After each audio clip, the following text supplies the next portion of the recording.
Alright, how's everybody doing tonight? Pretty nice night out. Figured I'd come out here and do a little splitting. I haven't seen, before I bought this log splitter, I tried finding different videos and reviews on it. Couldn't find very much. It's a Gravely 22 ton. I bought it used from a guy, I don't know, maybe 30 miles from my house. Works really well. I've watched a lot of different firewood videos on YouTube, and seems to be a fairly fast cycle time compared to some of the other ones. There's another one, Joe's Premium Firewood. I've watched a couple of his. He's got like a husky, and his seems to be pretty slow. I thought they were all kind of comparable, but I mean, there's obviously some other a lot faster, a lot bigger, but for what I do, I don't need anything that big. 22 tons is pretty big enough for what I do.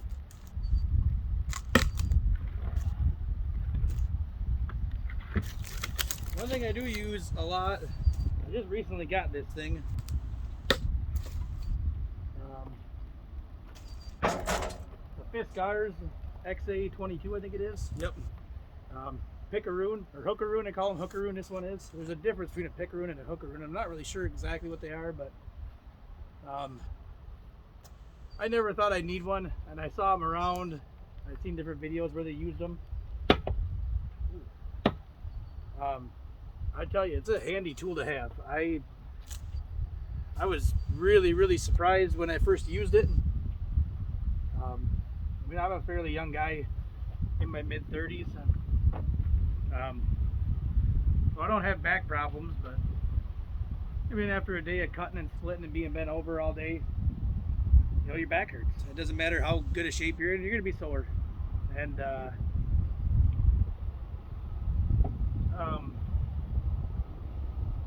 it really does save the back. A lot of people said that if you don't have one, you got to get one, so I figured why not, I'd try it. I looked at a couple different versions of it. I'm a big steel person. Love the steel chainsaws, that's all I use. Steel makes one that's basically just a straight shaft with almost like a spike coming out the side. I like that one because that spike's replaceable if you ever break it. But I didn't like the fact that it had a round handle on it. I like this one because it's got it's got an axe style handle on it where it's got the flare at the end. Really helps you hold on to it and have a good grip on it, and it's really easy to index.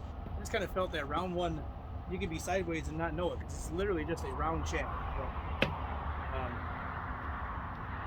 But yeah, this Gravely, really like it. Starts right up, works great. It's got a Subaru motor on it.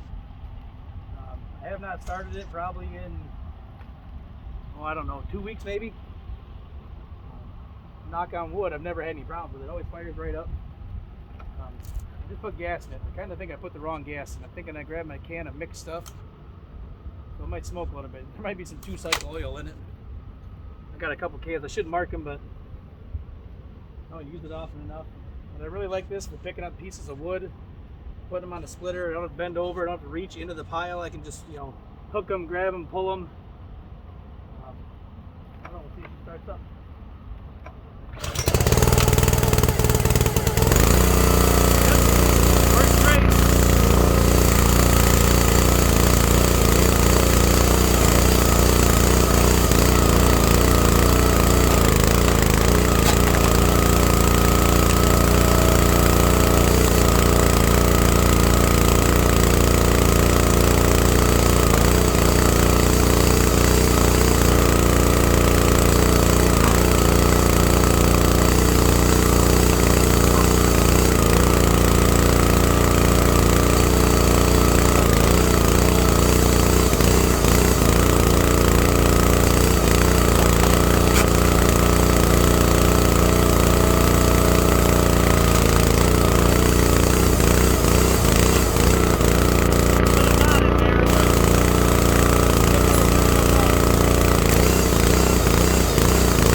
they're harvesting weed across the street, but that's about the size that I like to split mine. I cut mine 18 inches long.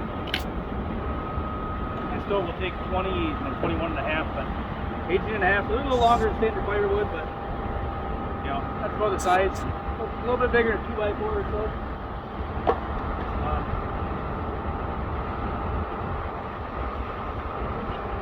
Yeah, I mean, I really like this log splitter. I think I did pretty well. Let me grab you up here quick. Oh, I'm gonna shake you a little bit. Oh.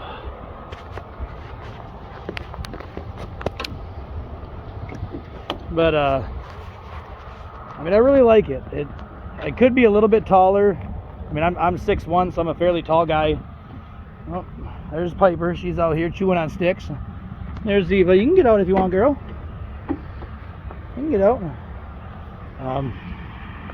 We got a side-by-side Yamaha Viking. Use a lot for hauling wood. I really like this little table it's got on it. I kind of wish it was a little bit bigger, but it does well. And I mean, I haven't ran into too many logs that it won't split. You know, sometimes they got knots and stuff in them. You really got to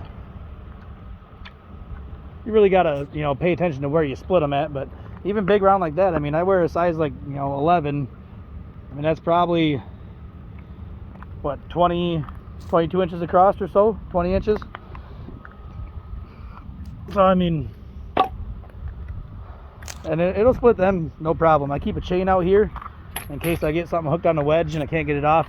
I just chain it around the log and then chain it around the back side of the stop, back the ram out.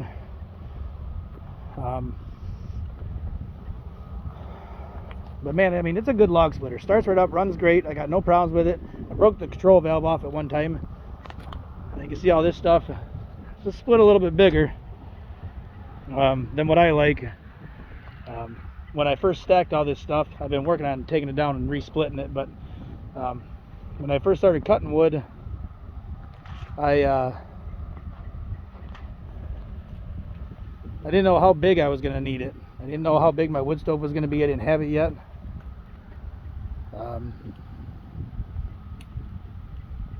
But it says it'll do a 25-inch long log. I've never cut one that big. I don't cut them that big. It's not. I don't need them that long. But I mean, it does really, really well. You can see all these are pretty uniform in size. This is what I like to split. You know, when you're talking 2 inches by 2 inches. That way I can pack my stove nice and full and it lasts a long time. But it does really well. I bought it used from a guy. I think I paid $700 for it. He used it, home personal use, no commercial stuff. You know, and he took good care of it, and I take care of it, and it works really well. Like I say, it could be a little taller. Well, see, they're taking the weed off over there. There's a combine down there somewhere. He's down at the other end somewhere, but he, you know, change oil every spring. Oh, I got a little leak going on. Am I loose? Yep, I'm gonna tighten that up. That ain't too big, but I broke this off. That little connector right between there. I had a piece get hooked on it when I first started using it. I didn't know how to get them off. It's got these little stops on it, but these should be, I think, heavier duty. These are pretty flimsy. If it don't catch them perfectly, they just kind of flex out of the way. They just kind of, you know, bow out of the way. But that's what happened. I had one get stuck, and it was kind of heaved up here, and I started backing it off, and it caught this control valve, and it snapped that fitting off. I've seen lots of guys do it. I mean, it happens. It's not fun. I mean, I really wish it wouldn't happen, but this stuff's all cut real short. Some of it's a little bit longer, but I mean, you can see how short this stuff is. I mean, that's only, I mean, 10 inches maybe, 12 inches, probably 12 inches. I split a lot of that into kindling. That's that black walnut. Burns, I tell you, it burns real nice. Strikes up like a matchstick. So I use a lot of that. Then all the stuff on the ground, I shovel it up and I pick out all the pieces of wood and I use that for kindling and stuff. I don't usually actually split kindling. I just get all the splinters that come off it. It's probably what a lot of guys do, but yeah, I mean, we'll show this wood splitter some more. And like I say, it works really well. Got 2-inch ball on it. I don't haul it out to the woods. I cut rounds and I bring them up to the house, cut them here. But oh, there's them two. What are they doing? But if there's any questions anybody has on it, I mean, don't hesitate to ask. Like I say, I tried finding videos on like this exact log splitter, and I found one of a guy running it. And that was really about it. Didn't give a whole lot of info about it. It will go vertical. I've never done it. I think it's just a pin. Yep, look at that. I have never actually done it, but too much wood underneath it to make it go all the way. But so that's pretty easy. Just pull the pin, rotate up. I don't really have any intentions of taking it vertical, because I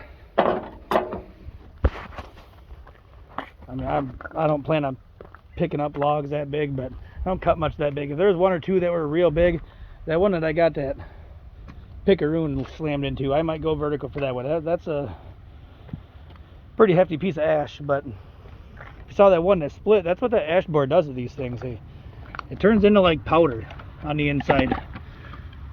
See how it's all kind of chewed up like that? That's what the ash board does to it. It chews them up pretty bad. That's why, I mean, they're dangerous to cut down. I've cut down some dead ash trees. I got another big one down on the end of the fence row, actually next to the road, that I got to take down probably when the beans come off. But they're dangerous to cut. I mean, if you're going to do it, be careful with it. But yeah, I just wanted to do a quick little video tonight. Say, if anybody has any questions about this, go ahead and don't hesitate to comment, ask about it. You know, if you like a little bit more of this, you know, thumbs up and subscribe. That'd be nice a little bit. And I don't know, I think tomorrow morning I think I'm going to go out in the woods and cut some. So I might post another video tomorrow. We'll see. But you guys have a good night. And, you know, country living at its finest. This is how we do it. Every little bit, that'll burn. I mean, that's not a lot of wood. Enough for probably a day. That's probably about a day and a half, 2 days worth of wood. So it don't seem like much, but, you know, I split for what? 5, 6, 8 minutes maybe? Maybe 10. You know, 10 minutes worth of splitting. Probably 2 days worth of wood in the wood stove. Like I say, I don't use a lot, but I got one of them EPA certified, you know, doohickeys with secondary burn. And I'll show that to you later. But you guys have a good night, and we'll catch you on the other side.